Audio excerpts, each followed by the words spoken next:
Hi, my name is Brian, and I'm the Hyde Pop Professor, and today I'd like to go over some of the cards that I got from the partial box break rip that we just did the other day of this 94 Bowman's Best, and Iconic Owl surprised me with a late birthday present of 12 packs of this. So a significant chunk of a box, about a third of a box, half of a box, however many are supposed to be in there. Yeah, half of a box break. 24 count supposed to be in there. He acquired 12 loose packs, and so yeah, ripped them open. Got a pretty big hit there. We'll go over that. But mostly, I wanted to talk about the state of the cards that were in these packs and the hulking, and that's a fascinating topic for me. I've done videos about that before, but we'll go ahead and put some numbers on there because the blues and the reds did not hulk out the way I anticipated, and so I want to discuss that. So we're going to turn the camera around, look at some of these cards, and discuss the state of hulking and what proportion, what percentage of cards were hulked, which ones were not, and how tough was that kind of a hit anyway. So we'll turn the camera around and take a look at some cards. Okay, so looking at 94 Bowman's Best. So I was lucky to be gifted this sort of half of a box by my brother, Iconic Owl. And so he, brought me and surprised me with 12 packs of what was an ultra premium product for back in 94. And yeah, this is a set that I had ripped. I hadn't ripped that many, but I definitely had purchased a couple packs and really loved this set back in 94 and 95. And I had a notable hit, when I was about 10 years old, and I pulled the Cal Ripken, Kevin Ory mirror image refractor, which was a huge card for me back then. And so anyway, he shows up with this this half box, and I guess what had happened was he found a seller that was selling lots of 3 packs of these, and he realized that when he had purchased the first one, another listing appeared, and so he just asked him, well, how many do you have? And he said, well, I've got 12 total. And so he said, oh, and I have the box too. So he said, well, just put them in the box, I'll take them all. So that's what ended up happening. So we have 12 packs worth of cards here. Now these boxes did have 24 packs in them, so it's exactly a half of a box.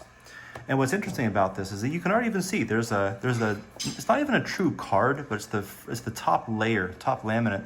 This is and every box has a different player. So this one has Galarraga on it, but it's actually thinner than a normal card. But even this, you can see, has started to hulk out with the face there, which is just fascinating. So really, I'm viewing this as sort of a science experiment, and we'll talk about some of the numbers because in my mind going into this, I had heard that people were opening these packs and these cards are coming out already hulked, which is interesting because if some of the theories are that these hulking is caused by either light or exposure to higher humidity or whatever it might be, it's fascinating because if they've been sealed from the beginning, they haven't been exposed to light or air or differences in whatever temperature or altitude or whatever it might be.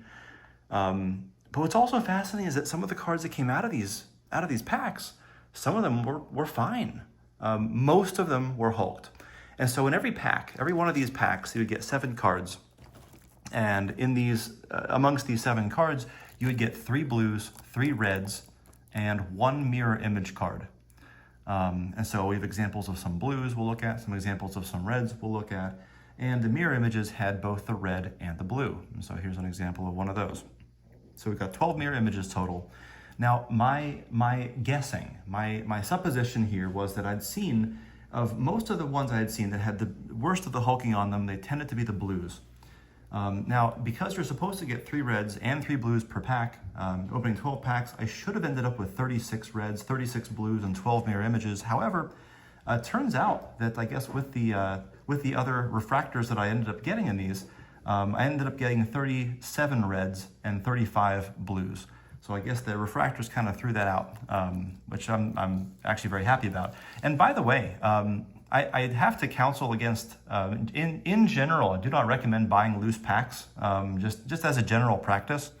It worked out really well for me this time, but in general, I would just caution because we don't know, so the refractors that were in here, and we'll take a look at a couple of these, that they are 1 in 9 packs, and so in a full box of 24, we might expect 2 or maybe 3 in the box. And getting loose packs, you don't know.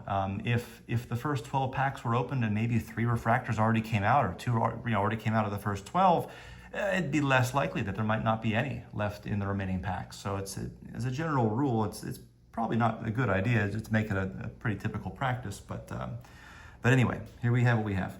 So first, what I'd like to take a look at are the blues. And so the blues, they all have different rates of hulking. And I understand this isn't like a gigantic sample size. 12 packs is not, it's not a case break here, But that being said, of the 35 blues that we got, I was actually kind of amazed to see that roughly 18 of them. So I split these into either these cards had either no hulking or the hulking was so minimal that it ended up not mattering. It's not distracting to the card.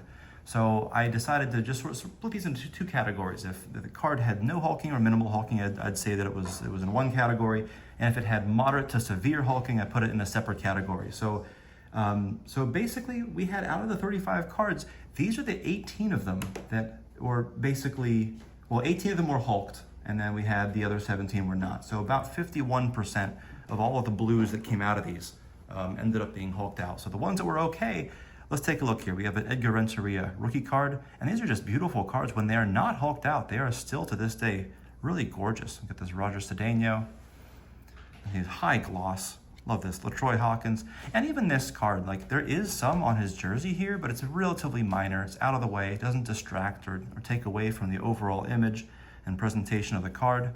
This beautiful Alan Bennis. We have an Aaron Small. Got the Jose Malave. And so as we go through some of these, just these are beautiful cards, gorgeous cards. And again, Trey Beeman, yeah, he's got a little tiny thing on his chin, but it's not so distracting, not terrible, not terribly distracting. Here's a beautiful Uget Urbina. It's an amazing picture. Just a touch on the logo, the Expos logo, but really just a wonderful card. Shane Andrews, got a Dimitri Young, notable card collector. Keith Williams. And then Johnny Damon. Now this is interesting because this one, his jersey is rather light there in the sun. It almost looks silver. And of course he does have some on his arm. And so this was kind of this one maybe should have been considered a moderate hulking one. But and then the 2 best blues in the set are the Chipper Jones. And I was lucky enough to pull 2 of these Chipper Jones cards. And of course the Derek Jeter. And this would have been a really cool refractor to get too, of Jeter, because it's his first ever refractor card that he would have had. And probably for Chipper as well.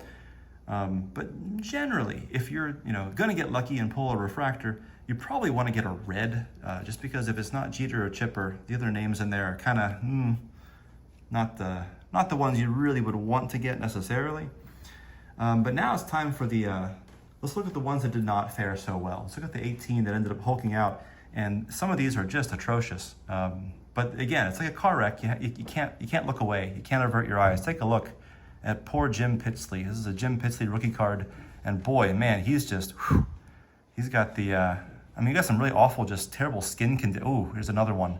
Just terrible skin condition all over. I don't know if he's, working on the nuclear reactors at Chernobyl or what's going on here, because, man, you're just not... And this one, again, it's a little bit there, not as severe. This one's a bit more severe on his face. But anytime, it touches that skin tone, here's a Trey Beeman that he got, oh man, he's wearing a little catcher's mask of I don't know, some kind of maybe some skin cream might clear that up, I don't know. John Lieber, always got it all over his jersey here. And same thing, like they're not necessarily severe, but it's noticeable enough where it touches around the face. Just, it kind of ruins it a little bit, Billy Ashley, you got a touch on the neck and on the chin, on the elbow. Some spots on the jersey, we see that happen as well. Max Suzuki. Again, if you take a look, some of this became almost silver. And then we got some more down here on the sleeves. Oh, we got 2 stuck together here. There we go, look at this. Kim Ashworth, man, this is just terrible case of, something. I don't know. These cards, like when they look beautiful, they look really beautiful. Another common type is when you see along the jersey. Sometimes you'll see the entire jersey sort of turns a neon color or some kind of a bluish color instead of the white one. that we have here for Rondell White and Rick Orecki. One more Trey Beeman, not as bad as the other one we saw, but again, look at this one. We got some, the entire left side, the right side, his fingers on the glove there. Ooh, that's, yeah, Brian Barber, Midre Cummings, same thing. We got a good touch of it there. And this one's sort of a more gradual all over the card. Tougher to see, but again, this light green almost becomes silver, which is it's fascinating. It's fascinating. You don't always see that. So going into this, I would have said that the blues would have hulked out worse. And I was kind of wrong. So it turns out the blues, like I said, 51% of them, 18 out of 35 that we got in these packs were hulked out to some degree, of moderate to severe degree of hulking. The reds, though, this one was surprised me. So the reds that we got, of the 37 that were there, 27 of them actually were hulked out. And so 73%, almost 3/4 of all the reds that we ended up getting were actually moderately to severely hulked out. And so here are the ones that, let's go ahead and start with the ones that were actually pretty hulked out, because those were funny. And we'll look at some of these. So let's start with here, Larry Walker.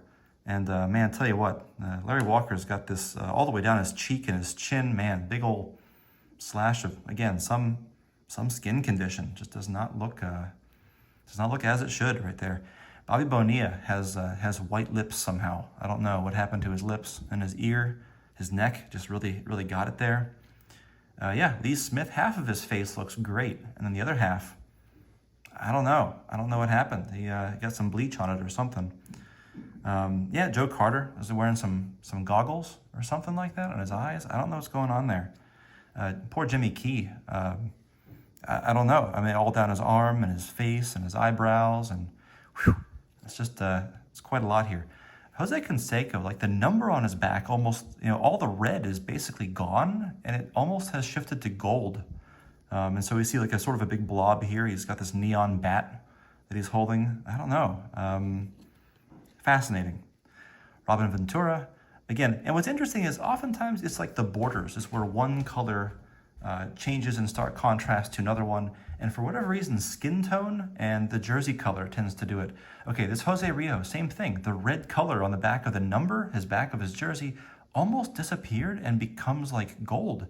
It's just the top of the O that's remaining as red, and the rest of this is gold somehow because of this moderate to severe hulking.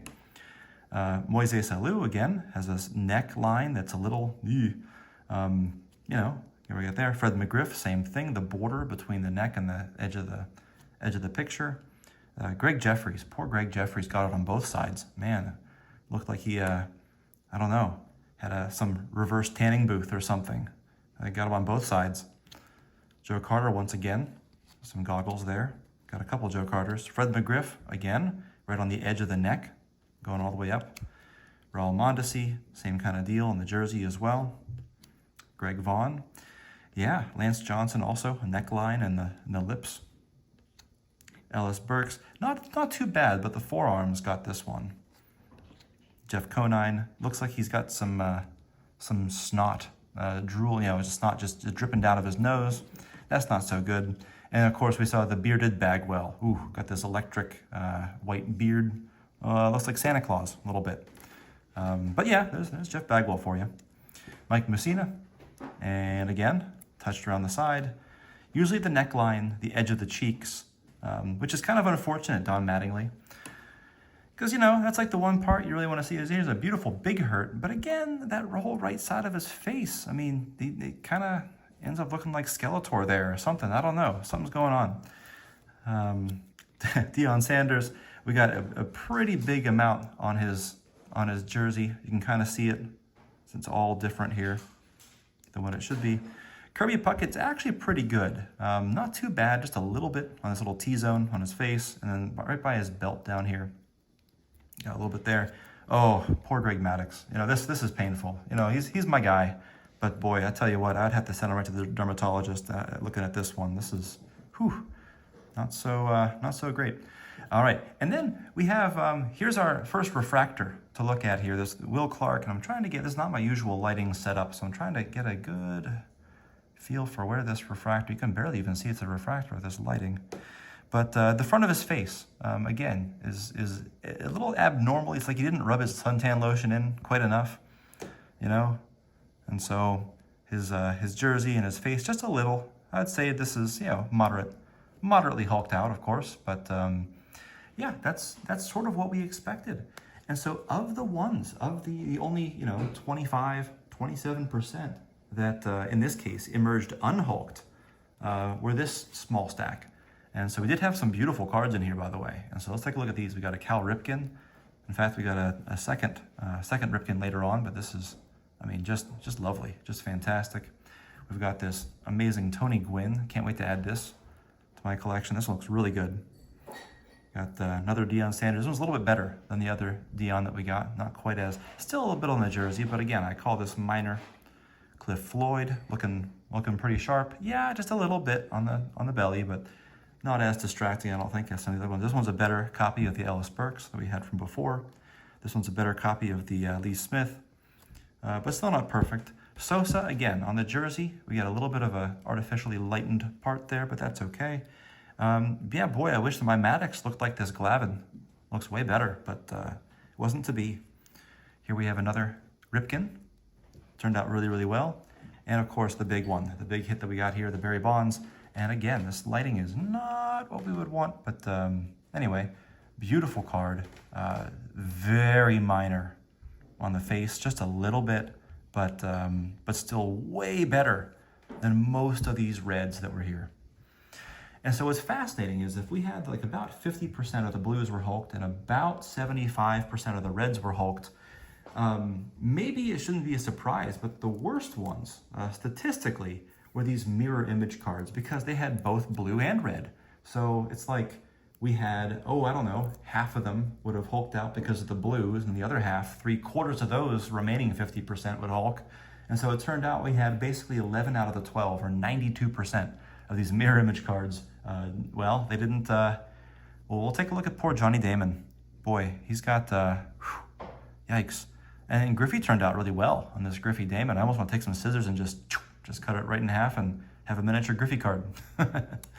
But yeah, Johnny Damon. This is gonna be a kind of an ugly stack here. I mean, look at poor Carlos Delgado. What happened to him?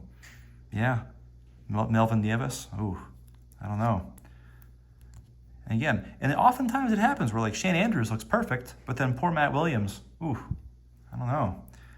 So often it's just one or the other one. Poor Chipper. Poor Chipper. Look at the edge of his face. How sad, you know. So Travis Ryan. Now this one, both of them. Oh, Piazza looks like an alien right there. So we got the alien Piazza. We got this Bobby Hughes also has a. He's got to go see a specialist about that one. You know, and some of them to different degrees, but these were all pretty. Ooh, again, Maddox just couldn't escape it. You know, John Waston's looking pretty good over there, but Maddox, ooh, I don't know. Yikes. Posada looking pretty good, but Javi Lopez though. Yeah, now this was pretty good. This is Barry Larkin and Derek Jeter. It's a really great, it's one of the very best mirror images that are there. I mean, you got two Hall of Famers. It's pretty great. But look at Barry Larkin's cheek though. You know, that's, it kind of looks like Homer Simpson a little bit or something. I don't know. Something's going on there. I don't know. Here's a Maddox and Waston that's even worse because now Waston's looking kind of ill too. It's like he was contagious and caught he caught whatever disease Maddox had. You know, he's just completely green, completely like the Hulk. You wouldn't like him when he's angry. Yeah. Now this is fascinating. Tim Salmon hulked out everything except for one patch on his stomach, and then he got the exact same patch on Chad Matola's crotch. So I don't know exactly what happened there. And the best one that I got, as far as like minimal hulking, right here, the Barry Bonds Rondell White. This one actually was the 1 out of the 12 that I considered to be either minor, which, yeah, there's some on his jersey, but it's not touching his face, either of their faces or arms or whatever. So I consider this to be more minor hulking, but still 92% of them, they come out this way are going to be probably not good because again, you know, a significant chunk, half of the blues will hulk and then roughly 3/4 of the reds will hulk. And so this has got both of them. It's got both red and blue on one card. And so that's sort of my thoughts about that. Now, I do want to talk more about this Barry Bonds refractor. So these refractors, again, are 1 in 9 packs. So really, opening 12 packs, yeah, and assuming they weren't like these light packs that had already been, assuming a refractor or two hadn't already been pulled out of that box, I would expect 1, maybe 2. And I got very lucky and got 2 of them here, Will Clark and Barry Bonds. And so they're supposed to be 1 out of 9 packs. But then there's 200 cards in the set. There's 90 reds, 90 blues, and 20 of those mirror images. So grand total of 200 cards possible to get out of there. And so the true odds of getting any given player and pulling them out of their packs, we're going to multiply 1 in 9 packs times 200 players in the set for 1 out of 1,800 packs to get a card like a Bonds or a Griffey refractor or a Jeter refractor or something like that. Now, the issue is, which is also kind of amazing considering we only opened 12 packs and we got, basically one of the very best, one of the best cards we could pull in the entire product. I mean, really, that's astounding. It's absurd, right? But it gets even better when you consider that because of the red likelihood that a red would come out of the pack hulked, that again means that because 3/4 of them come out, we would essentially have to pull 4 of these Bonds cards before we would have one that would be a refractor that was also not hulked or hulked very minimally like this one. And so we take that 1 in the true odds of 1 in 1,800 packs and quadruple it. And so now we're all the way up to 1 in 7,200 packs, true odds needed for a hit like this Bonds refractor. And so that's astounding because again, we opened 12 packs, not 100 packs, not 1,000 packs, not 7,000 packs. And we got this thing. And that's amazing. So, so it's an amazing hit. Really happy to have this one. I probably will send this into PSA. I think it has a very good chance at a 9, which again, considering, how many other cards are hulked out, I mean, that's a very, very difficult grade to get for a card like this. I think it would get one. That's my prediction. And so yeah, I will almost certainly send this back into my next submission through GameStop. And the one other thing I just want to end with here is sort of talking about, it's sort of a mystery. We don't know why this hulking happens to the degree it does. And I think the biggest mystery is that how can we have it where in the exact same pack where all the cards underwent all the same conditions? Like, I don't know what happened to that pack. I don't know if it had been stored in a hot attic. I don't know if it had been, taken to a high altitude or what kind of exposure it had to different barometric pressure differences. I don't even know. But the fact is, every one of those cards they went through the exact same experience. It's not like one card was left out in the sun for a few months and then the other one was kept locked away in a cool, dry place.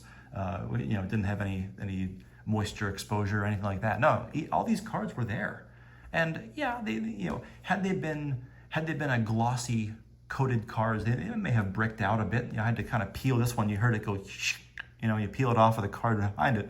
But they were all kind of stuck together in their enclosed environments together. So how can you have all these 7 cards that are in these packs?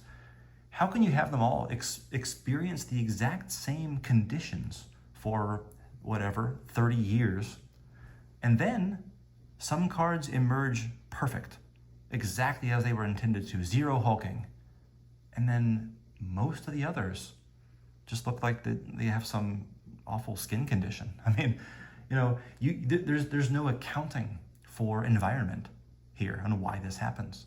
So I just feel like, it's enlightening because, opening packs and doing a partial box break like this, to some extent, it kind of debunks a lot of the theories out there about what might cause this because, again, every card in the pack was treated to the exact same conditions. So why did some hulk out so badly and other ones not at all? It's a big mystery. Sometimes I thought I had a few theories, and every time I have one, it just seems like, well, no, not quite. So I'm not sure I have a satisfying conclusion to this other than to really appreciate those cards that that don't Hulk out. Appreciate those ones that actually do look fantastic, because they are tough. They are rare to find, and it's not very often that you're going to be able to find one, especially, you know, pulled straight out of a pack like these. And it was a fun rip. Really happy to do that. And of course, I want to thank my brother Iconic Al for the amazing, super thoughtful gift. I really didn't think there was going to be a, you know, the odds you would get a refractor, you know, in some loose packs was already, you know, kind of pushing it. And then if you do get a refractor, you know, it's probably going to be a, you know, a Jim Pitsley or something. So, you know, the fact that it was a, you know, not just anybody, it was Barry Bonds. And then if you want to get really into it, the fact that my dad was watching us open these, and of course the two guys he collected with us. Well, he actually had a binder of Will Clark and a binder of Barry Bonds, and here they are. Unbelievable. I don't even know. That gets even more astronomical when you consider that one. So, anyway, thanks for coming along. Thanks for watching, and have a great day. And we're on the last pack here, and Brian we know he has a refractor in there. We just don't know who it is. Okay, Joe Carter. This is it. Should I save it to the end? Let's just reveal it. Okay. Here's the refractor. Who is it? Bonds. Bonds. Barry Bonds. Yes. Nice. Beautiful card. Brian. Oh my God. Nice hit. Thank you, Iconic Al. Thank you. Oh my gosh. Oh my God. Last pack magic. Out of a no joke. What, 31-year-old pack? Look at that. And then no hulking. Really, just so light on his face. That is amazing. That is a unicorn. Oh my gosh. Nice. Unbelievable. Wow. Congratulations. Wow. Well, let's finish out the pack. Next to Mr. Bonds here too. Let's see what else right there. Oh yeah, I gotta sleeve this up or something. Here, we'll put this here. Yeah. We'll put this to the side. All right, we'll get Larkin and Jeter. That's a nice mirror image. Very nice. Little hook there on Larkin's face. But get Bagwell. Bagwell. Oh my gosh, look at that. this is what it could look like though. Like this is that's bad. He's got a beard. Bagwell with some radiation. Yeah, yeah. You will share noble parallel. That's right. Dimitri Young. No hulking at all. Also, notably a baseball card collector, Dimitri. Yeah, that's right. That's right. And there's my last. Oh man, Rondell White. Okay. Yeah, moderate hulking on the. That Bonds made the whole box. Oh right my gosh, unbelievable! And what's really funny, the other refractor we got was a teammate of his. Will Clark. Will Clark. Will the Thrill. Will the Thrill. So those were our two refractors, out of what, the 12 packs. Yeah. Yeah. And pretty good. Throwback to unbelievable 1994 when he last opened this product. That's the last time. There he is. I pulled it. This is in Ocean City. Young high pop professor. The last time he opened 94 Bowman's vest. All right. All right.